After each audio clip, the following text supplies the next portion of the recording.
नमस्कार, स्वागत है एलएनएमयू नोट्स में। इस वीडियो में हम लोग बात करने वाले हैं एलएनएमयू पीजी एडमिशन 2025 के बारे में।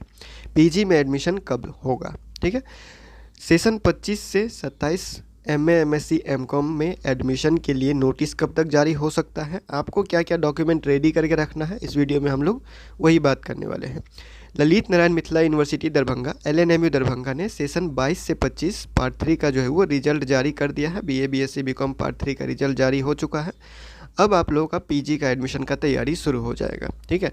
तो पीजी का जो एडमिशन होगा आप लोगों को लगभग आप मान के चलिए कि अगस्त महीने के 20-25 तारीख तक आपको नोटिस देखने को मिल जाएगा। पिछली बार भी जो है वो अगस्त 20-25 को जो है वो अगस्त 20-25 तारीख को नोटिस जारी कर दिया गया था, लेकिन बाद में जो है वो कुछ तैयारी पूरा नहीं होने की वजह से उसको डेट बढ़ा दिया गया था। तो इस बार भी जैसे कि 21 तारीख को पार्ट 3 का रिजल्ट आया था, पिछली बार 25 तारीख को रिजल्ट जारी हुआ था, 25 जुलाई को पार्ट 3 का रिजल्ट आया था, इस बार 21 को जारी हुआ है। और तैयारी रहा तो 20-25 तारीख तक आपको नोटिस देखने को मिल सकता है पीजी में एडमिशन के लिए। तो उसी समय उसी के आसपास आपको नोटिस जब जारी होगा तो उससे पहले आपको सारा कुछ डॉक्यूमेंट वगैरह अप्लाई करने के लिए और एडमिशन के लिए रेडी कर लेना है, ठीक है।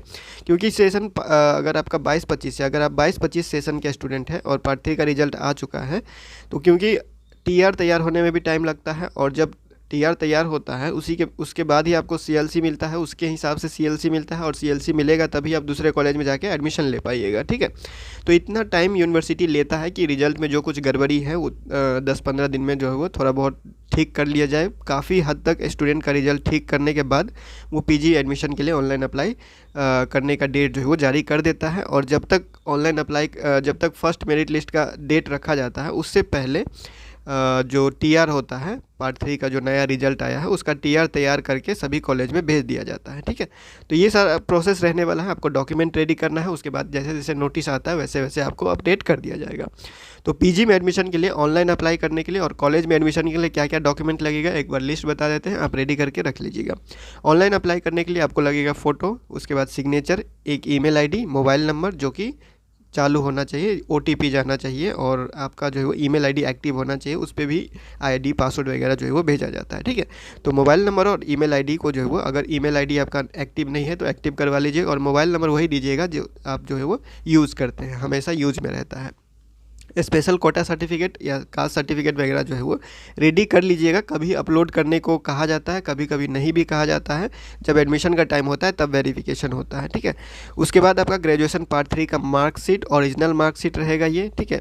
ओरिजिनल मार्कशीट रहेगा, और जिस केस में ओरिजिनल मार्कशीट नहीं आता है, जैसे अभी नया रिजल्ट आया है तो ओरिजिनल मार्कशीट अभी आपको मिलेगा नहीं, ठीक है। तो वो जो है वो टीआर से वेरीफाई करके वेरीफाई करके जो है वो कॉलेज वाले लिख देते हैं वेरीफाइड विथ टीआर, और आप जो है वो उस मार्कशीट पे एडमिशन ले सकते हैं। तो जब वो टीआर जब एडमिशन के टाइम आएगा तो यूनिवर्सिटी खुद सभी कॉलेज को भेज देगा, क्योंकि बिना इसका काम नहीं होगा, ठीक है। तो ये टीआर का काम लगभग 1 महीना मान के चलिए आप लग जाता है इसमें, लगभग 1 से 1.5 महीना, 1 से सवा महीना के आसपास इसमें लग जाता है टीआर तैयार होने में, ठीक है।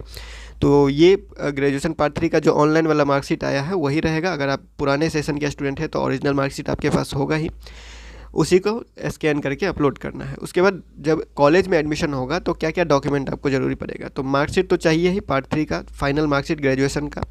उसके बाद एडमिट कार्ड, पार्ट 3 का एडमिट कार्ड। उसके बाद सीएलसी और कैरेक्टर सर्टिफिकेट नहीं मांगा जाता है, सीएलसी ज़रूरी होता है, सीएलसी ओरिजिनल ज़रूरी होता है, ठीक है। जिस कॉलेज से आप बीए, बीएससी, बीकॉम या ग्रेजुएशन करके आए हुए हैं उस कॉलेज से सीएलसी लेके आना पड़ता है। अगर सेम कॉलेज है, एक ही कॉलेज से बीए, बीएससी, बीकॉम किए हुए हैं और उसी कॉलेज में पीजी करना चाहते हैं, उसी कॉलेज में पीजी में एडमिशन होगा तो सीएलसी लेने का ज़रूरत नहीं पड़ेगा, ठीक है। जब आप कॉलेज छोड़ के जाते हैं, चेंज करते हैं, जब कॉलेज का परित्याग करते हैं तब आपको सीएलसी का ज़रूरत पड़ता है, ठीक है। आगे है कास्ट सर्टिफिकेट, जाति प्रमाण पत्र बना लीजिएगा। ओबीसी है, एससी एसटी है, ईडब्ल्यूएस है, जो भी आपका कैटेगरी है वो बना लीजिएगा कैटेगरी सर्टिफिकेट, ठीक है। रेसिडेंट निवास प्रमाण पत्र कहीं मांगा जाता है, कहीं नहीं मांगा जाता है, बना लीजिएगा। इनकम सर्टिफिकेट नया होना चाहिए। कास्ट सर्टिफिकेट के केस में कोई जो है वो SC ST दे रहा है, EWS दे रहा है, OBC दे रहा है, तो ये सब जो है वो इनकम सर्टिफिकेट बना के रखिएगा। कुछ कॉलेज में मांगा जाएगा, कुछ कॉलेज में नहीं मांगा जाता है, ठीक है। EWS सर्टिफिकेट बता ही दिया गया है। जनरल कैटेगरी के ऐसे स्टूडेंट जो EWS कैटेगरी में आते हैं और सर्टिफिकेट बनाए हुए हैं तो उसको जो है वो रेडी कर लीजिएगा, नया वाला सर्टिफिकेट रेडी कर लीजिएगा। माइग्रेशन सर्टिफिकेट सिर्फ उसको लगेगा जो दूसरे यूनिवर्सिटी से आए हुए हैं। मिथिला यूनिवर्सिटी में एडमिशन लेने अगर आप दूसरे यूनिवर्सिटी से ग्रेजुएशन करके आए हैं तो आपको माइग्रेशन भी लेकर आना पड़ेगा, ठीक है। उसके बाद है पासपोर्ट साइज फ़ोटो। वो तो जिस कॉलेज में जैसे एडमिशन होगा उसके हिसाब से कोई एडमिशन फॉर्म देगा, फिर उसमें आपको जो है फॉर्म भर के फिर ऑनलाइन करना पड़ेगा। फिर कुछ कॉलेज पहले वेरिफिकेशन करवाता है, उसके बाद ऑनलाइन होता है। तो वो सारा कुछ कॉलेज पे डिपेंड करता है कि कॉलेज कैसे पहले ऑनलाइन ले रहा है या ऑफलाइन। ऑनलाइन तो एडमिशन तो ऑनलाइन ही होगा, ऑनलाइन करना ही पड़ेगा, लेकिन वेरिफिकेशन ऑफलाइन होता है। तो कुछ पहले करवा लेता है, कुछ ऑनलाइन के बाद करवाता है, ठीक है। और बाकी कॉलेज के नोटिस में आपके जिस कॉलेज में आप PG में एडमिशन लीजिएगा उस कॉलेज में जो भी नोटिस जारी किया जाएगा उसके हिसाब से आप डॉक्यूमेंट रेडी कर सकते हैं। और जब फर्स्ट मेरिट लिस्ट जारी हो जाता है या मेरिट लिस्ट जारी हो जाता है एडमिशन के लिए, तो उस समय आपको जो है वो 2 चीज़ और ज़रूरत पड़ेगा। मेरिट लिस्ट में जो नाम होता है उसके लिए सिलेक्शन लेटर जारी किया जाता है, तो वो सिलेक्शन लेटर डाउनलोड करना पड़ता है वेबसाइट से। जिसका सिलेक्शन हो गया होता है वो वेबसाइट से सिलेक्शन लेटर डाउनलोड करता है। उसके बाद जो फॉर्म PG में अप्लाई करते हैं, PG में ऑनलाइन अप्लाई करने के बाद जो फॉर्म प्रिंट होता है CAF कॉमन एप्लीकेशन फॉर्म, वो फॉर्म आपको जो है वो ज़रूरत पड़ेगा उसी समय, ठीक है। तो जो भी फॉर्म आप अप्लाई करते हैं या जो भी आपके पास सर्टिफिकेट वगैरह है या डॉक्यूमेंट है, सबका एक एक फ़ोटोकॉपी करवा के रखना है डॉक्यूमेंट जमा करते समय, और अपने पास भी रखने के लिए, यानी कि एक कॉपी एक्स्ट्रा होना चाहिए आपके पास हमेशा के लिए और एक कॉपी होना चाहिए आपको कॉलेज में जमा करने के लिए, ठीक है। तो और फ़ीस के बारे में बात करेंगे तो ऑनलाइन एप्लीकेशन फ़ीस 750 ही रखा जाता है सभी के लिए। ये सब कैटेगरी के लिए फ़ी होता है, मतलब जितना भी स्टूडेंट है सबको 750 ही लगेगा। और लेट फ़ाइन कभी कभी चेंज होता है, 100, 200, 300 के बीच ही रहता है लेट फ़ाइन, ठीक है।